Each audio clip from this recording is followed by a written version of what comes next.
அஸ்ஸலாமு அலைக்கும் வரஹ்மத்துல்லாஹி வபரகாத்துஹு அன்பார்ந்த அனைத்து உறவுகளுக்கும் இனிய மதிய வணக்கம். முக்கியமான ஒரு செய்தி, இரண்டு முக்கியமான செய்திகள் இருக்குது. மாத்தி போட்டாச்சு வச்சுக்கிடுங்களேன். மன உளைச்சலுக்கு நேற்று நிறைய ஆளாயிட்டாப்ல. விமான நிலையத்தில் விமானத்தில் போனதே ஒரு மன உளைச்சலாக மாறி இருக்குது ஒரு சகோதரருக்கு. அது சம்பந்தமான தகவலும் இருக்குது. அடுத்ததா இன்னொரு முக்கியமான செய்தி. விமான நிலையத்திலிருந்து குவைத் நோக்கி சென்ற ஸ்ரீலங்கன் விமான சேவைகள் நிறுவனத்துக்கு சொந்தமான UL 229 என்ற விமானம் இடைநடுவில் திருப்பி அளிக்கப்பட்டுள்ளது. விமானத்தில் ஏற்பட்ட தொழில்நுட்ப கோளாறு காரணமாக குறித்த விமானம் புறப்பட்டு 2 மணித்தியாலங்கள் 21 நிமிடங்களின் பின்னர் மீண்டும் கட்டுநாயக்க விமான நிலையத்துக்கே திருப்பி அழைக்கப்பட்டுள்ளது. இந்த விமானம் நேற்று மாலை 6:44 மணிக்கு கட்டுநாயக்க விமான நிலையத்திலிருந்து குவைத் நோக்கி புறப்பட்டது. எனினும் விமானத்தின் ஹைட்ரோலிக் அமைப்பில் ஏற்பட்ட தொழில்நுட்ப கோளாறு காரணமாக விமானி இது குறித்து கட்டுநாயக்க விமான நிலையத்தில் கட்டுப்பாட்டு அறைக்கு தெரியப்படுத்தியுள்ளார். அதனைத் தொடர்ந்து விமானத்தை மீண்டும் திருப்புமாறு அறிவுறுத்தல் வழங்கப்பட்டது. இதற்கமைய செயற்பட்ட விமானி நேற்றிரவு 9:05 மணியளவில் விமானத்தை பாதுகாப்பாக கட்டுநாயக்க விமான நிலையத்தில் தரையிறக்கினார். சம்பவத்தின் போது விமானத்தில் 179 பயணிகளும் 8 விமான பணியாளர்களும் இருந்துள்ளனர். அவர்கள் அனைவரும் எவ்வித ஆபத்துமின்றி பாதுகாப்பாக தரையிறங்கியுள்ளனர். இது தொடர்பில் தெரிவித்த ஸ்ரீலங்கன் விமான சேவைகள் நிறுவனத்தின் கூட்டமைப்பு தொடர்பாடல் பிரிவின் தலைவர் தீபால் பெரேரா பாதிக்கப்பட்ட பயணிகளை மாற்று விமானங்களூடாக குவைத்துக்கு அனுப்பி வைக்க நடவடிக்கை எடுக்கப்பட்டுள்ளதாக தெரிவித்தார். அதாவது குவைத்துக்கு வர இருந்த விமானம் ஒன்று, இலங்கை விமானம் ஒன்று திடீர்னு வர முடியாமல் இயந்திர கோளாறு காரணமாக மறுபடியும் திருப்பி இலங்கைக்கு திருப்பப்பட்டுள்ளது. அதுக்கப்புறமா வேறு ஏற்பாடுகள் பண்ணியிருக்கிறாங்க. இதில் உள்ள சிக்கல்கள் என்னென்னா, சில நேரங்களில் இந்த தொழிலாளர்களில் ஒருத்தர்கள் வரும்போது புதிதாக வரவங்க இருக்கிறாங்க இல்லையா, குவைத்துக்கு புதிதாக வரக்கூடியவங்க, சம்டைம் கஃபீல் வீசாக்கு வந்து ஒரிஜினல் கஃபீலே தான் வேணும் அப்படின்னு இருக்கும் புதிதாக வரக்கூடியவங்களுக்கு. இதில் ஒரு சின்ன ஒரு தெளிவுபடுத்தல், அதாவது சில டைமில் நாளைக்கு அவருக்கு வேறொரு பயணம் இருக்குது, கஃபீல் வந்து நாளைக்கு வேறொரு நாட்டுக்கு போக வேண்டி இருக்குது, இன்றைக்கி உங்களை ரிசீவ் பண்ணுறதுக்காக காத்திருக்கிறாரு. இந்த மாதிரியான சூழலில் நீங்கள் வர வேண்டிய ஃப்ளைட்டு இன்றைக்கி அப்படி இந்த மாதிரி ஏதாவது ஒரு கோளாறு காரணமாக எல்லாம் வல்ல இறைவன் அனைவரையும் பாதுகாக்கணும், எந்த ஒரு இயந்திர கோளாறுகளும் இல்லாமல் அனைத்து விமானங்களும் நல்லபடியாக போக வேண்டிய இடங்களுக்கு போய் சேரணும் அனைத்து உலக மக்களுக்கும்.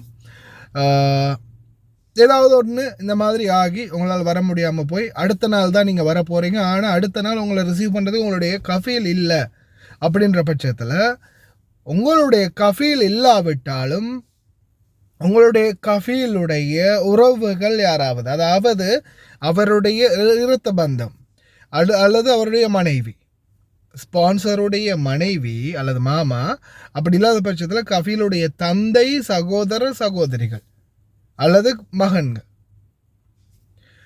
மகள் மனைவி, அதே மாதிரி கஃபீலுடைய சகோதர சகோதரி தந்தை, இவங்களால் உங்களை ரிசீவ் பண்ண முடியும்.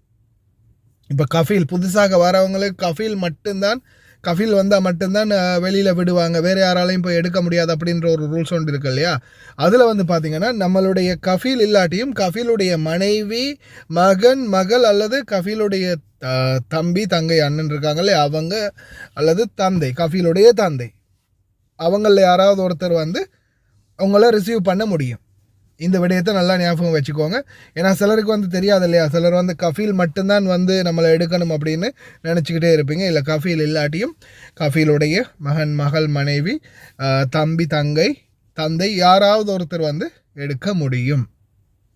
அதே மாதிரி சில நேரங்களில் நீங்கள் வெளிநாட்டுக்கு போயிட்டு மறுபடியும் லீவில் போயிட்டு ரிட்டர்ன் வாரீங்க அப்படின்ற பட்சத்தில் உங்களால் உள்ளே வர முடியும், குவைத்துக்குள்ளே வர முடியும். அதே மாதிரி சிலர் என்ன செய்வாங்கன்னா, நாட்டுக்கு போயிட்டு வந்தப்புறமா அந்த வீட்டுக்கு போகாமல் ஏர்போர்ட்லேயே வச்சு வேறொரு இடத்துக்கு போயிடுவாங்க, சொந்த கஃபீல்ற வீட்டுக்கு போகாமல். அந்த மாதிரி ஒரு காலமும் செய்யாதீங்க. ஏன்னா அது இப்போ ஒரு கிரிமினல் குற்றமாக பார்க்கப்படுது.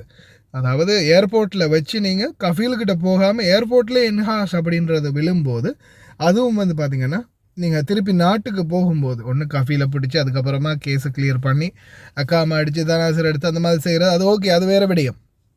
அப்படி இல்லாமல் நாட்டுக்கு போகும்போது விமான நிலையத்திலேயே நீங்கள் எஸ்கேப் ஆகி இருந்தீங்கன்னா உங்களுக்கு வந்து 1 மாதத்துலேருந்து குறைஞ்சது 2-3 மாதம் வரைக்கும் பெண்டிங் ஆகுது உங்களை வந்து கிளியர் பண்ணி அனுப்புறதுக்கு.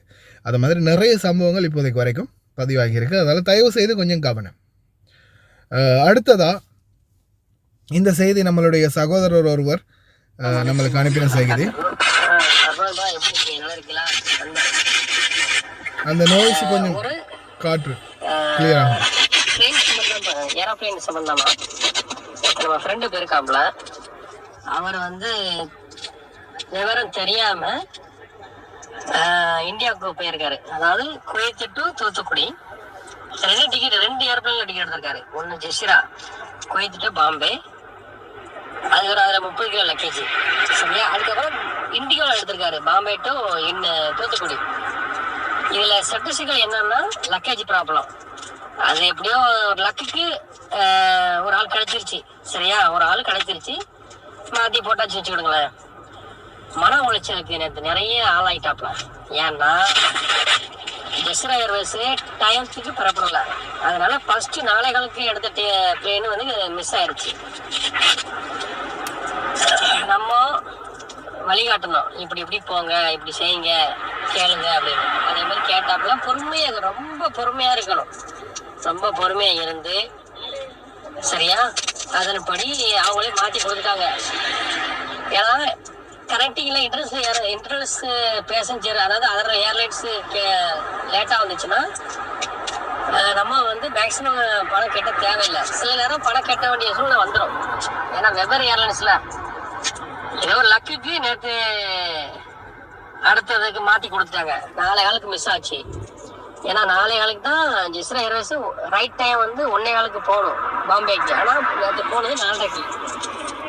ஆமா, அந்த 4:30 போனதுனால 4:30 காலுக்கு இண்டிகோ போட்டதுனால அது மிஸ் ஆயிடுச்சு. அதுக்கப்புறம் இன்னைக்கு நைட்டு 7 காலுக்கு போட்டிருக்காப்புல மாத்தி கொடுத்துருக்காங்க. மறுபடி சென்னையில 12 hours 13 hours வெயிட்டிங். அதுக்கப்புறம் தான் மறுபடி தூத்துக்குடியில லேண்ட் ஆகிறாப்புல. அதான் ஏன் சொல்றோம்னா, கனெக்டிங் போட்டா ஒரே ட்ரெயின்ல தான் கனெக்டிங் போடணும். சப்போஸ் ஒரு ஏர்லைன்ஸ் கனெக்டிங், அதாவது ஜெஸ்ரா ஏர்வேஸ் 2 பக்கம் இருந்துச்சுன்னா ஒன்னு லேட் ஆச்சுன்னா ஒன்னு வெயிட் பண்ணணும். ஏன்னா அவங்களுக்கு தெரியும், சரி நம்ம பேசஞ்சர் லேட்டா வராங்க, கண்டிப்பா ஏற்றிட்டு போகணும்னு. இதுல நீங்க மக்களுக்கு என்ன சொல்லணும்னா, விமான டிக்கெட்டு எப்போ போனதா இருந்தாலுமே ஒரே ஏர்வேஸ் போடுங்க. பணம் கம்மியா இருக்குன்னு வெவ்வேறு ஏர்வேஸா போடாதீங்க. அதுக்கப்புறம் உங்களுக்கு தான் பாதிப்பு அப்படின்னு சொல்லி நீங்க மக்களுக்கு தெரியப்படுத்துங்க. நீங்க சொல்லியிருப்பீங்க, நேற்று உண்மையா நடந்தது என் நண்பருக்கு. அதனால நான் உங்கள்ட்ட சொல்றேன். அவரு காசுக்கு ஆசைப்பட்டு தெரியாம மாத்தி டிக்கெட் போட்டு, ஆமா, ஆனா அவர் பொறுமையா இருந்து எந்த ஒரு பணம் எக்ஸ்ட்ரா கட்டாமலேயே அடுத்த 7 காலுக்கு டிக்கெட்டு போட்டு அங்க வெயிட் பண்ணிட்டு இருக்காப்ல சரியா. ஆனா எல்லாருக்கும் இப்படி அமையாதுல்ல, அதனால மக்கள்கிட்ட தெரியப்படுத்துங்க. ஜஸாகல்லா ஹைர் பிரதர், உண்மையிலேயே ரொம்ப நன்றி இந்த தகவலை தெரிவித்ததுக்கு. இப்போ இதில் என்ன நடந்திருக்குன்னு பார்த்தீங்க தானே.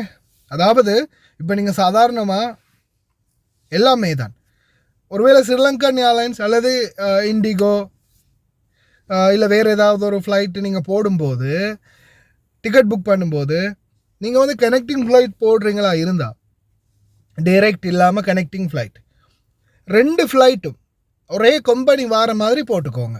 அதுதான் அவங்க தெளிவுபடுத்துறதுக்கான முக்கியமான காரணம். என்னென்னா, இப்போது நீங்கள் ஜெசீரா, இவர் வந்து ஜெசீரா போயிருக்கான்னு வைங்களேன். ஜெசீரா வந்து உதாரணத்துக்கு ஜெசீரா சவுதிக்கு போய் சவுதியிலேருந்து திருப்பி இந்தியாவுக்கோ இலங்கைக்கோ போகுதுன்ற பட்சத்தில், அதே அங்கே இருக்கக்கூடிய கனெக்டிங் ஃப்ளைட் அதுவும் ஜெசீராவாக இருக்கணும், இல்லாட்டி அல்சலாமாக இருக்கட்டும், இல்லாட்டி குவைட் ஏர்வேஸாக இருக்கட்டும், இல்லாட்டி கட்டார் ஏர்வேஸாக இருக்கட்டும், துபாயாக இருக்கட்டும், எதாக இருந்தாலும் சேம் ஃப்ளைட் என்னும்போது இந்த ஃப்ளைட் ஒருவேளை கொஞ்சம் டிலே ஆகி ரொம்ப லேட்டாகி அங்கே போய் லேண்ட் பண்ணினாலும் அந்த ஃப்ளைட் வந்து மற்ற பேசஞ்சர் நம்மளுடைய அதே கம்பெனி நம்மளுடைய அடுத்த ஃப்ளைட்டு வந்துக்கிட்டு இருக்குது, அதுலேயும் ஆளுங்க நம்மளுக்கு இருக்குது, சரி அவங்கள எடுக்க வரைக்கும் வெயிட் பண்ணணும்னு வெயிட் பண்ணுவாங்க. தாமதத்துக்கு 2 நம்ம அந்த ஃப்ளைட் வர லேட் ஆகிடுச்சு, அதாவது தான் லேட் பண்ணுறோம் அப்படின்னு சொல்லி அவங்க இன்ஃபார்ம் பண்ணிடுவாங்க. அப்போ அதை கம்பெனி அட்ஜஸ்ட் பண்ணிக்கும். அதே இப்போ வேறொரு கம்பெனி என்ன சொல்கிறது, இண்டிகோ வந்து ஜெசீரா ஏர்வேஸுக்காக வெயிட் பண்ண மாட்டாங்க. இண்டிகோவில் வந்து வெயிட் பண்ணிகிட்டு இருக்கும்போது கஸ்டமர்ஸ் வந்து நம்மளுக்கு ஜெசீராவிலேருந்து வந்துக்கிட்டு இருக்காங்க, ஜெசீரா ஏர்வேஸ் வந்து இறங்கும் வரைக்கும் நம்ம வெயிட் பண்ணணும் அப்படின்னு சொன்னால், இண்டிகோ கம்பெனி அவங்க வந்து என்ன சொல்லுவாங்க, நான் இல்லை கிளம்பு, மற்ற கஸ்டமருக்கு இது வந்து ஒரு ஃபீட்பேக்கில் பெரிய ஒரு இதாக வரும், கிளம்புங்க அவங்க வரலைன்னா பார்த்துக்கலாம் அப்படின்னு சொல்லி அனுப்பி விட்ருவாங்க. அதே சேம் கம்பெனி என்னும்போது நம்ம கஸ்டமர்ஸ் தான் வராங்க, சரி கொஞ்சம் வெயிட் பண்ணுங்கள், ஏதாவது பார்த்து அட்ஜஸ்ட் பண்ணிக்கலாம் அப்படின்னு அவங்களுடைய கம்பெனி, ரெண்டுமே அவங்களுடைய கம்பெனின்றதால அவங்களுக்கு வந்து அதை ரெப்புடேஷனை காப்பாற்றுறதுக்காக ரெண்டு பக்கமும் சேவ் பண்ண வேண்டி வரும். ஆனால் அப்படி இல்லாமல் மற்ற கம்பெனின்னும் போது யாரும் காத்திருக்க மாட்டாங்க, புரியுதா? அதனால் எப்போவுமே கனெக்டிங் டிக்கெட் போடும்போது, கனெக்டிங் ஃப்ளைட்டோ கனெக்டிங் டிக்கெட்டோ போடும்போது, டச் ஃப்ளைட் புக் பண்ணும்போது, டிக்கெட் புக் பண்ணும்போது டச் ஃப்ளைட்டில் போகிற மாதிரி ஒரே சேம் கம்பெனியாக புக் பண்ணிக்கோங்க. அந்த ஃப்ளைட் வேறு இந்த ஃப்ளைட் வேறு என்னும்போது சில நேரங்களில் இந்த ஃப்ளைட் போக தாமதமாகிடுச்சுன்னா அந்த ஃப்ளைட் எடுத்துருவாங்க, எங்களுக்காக வெயிட் பண்ண மாட்டாங்க. அதுதான் நீங்கள் இன்றைக்கி தெளிவுபடுத்துகிற ஒரு விடயம். தயவு செய்து ஞாபகம் வச்சுக்கோங்க இந்த விடயத்தையும். அதே மாதிரி குவைத் ஏர்போர்ட் வரவங்களுக்கும் ஒரு முக்கியமான தகவலை முன்னாடி சொல்லியிருந்தேன். மறக்காமல் இந்த தகவலை எல்லா நண்பர்களுக்கும் ஷேர் பண்ணுங்கள். நன்றி.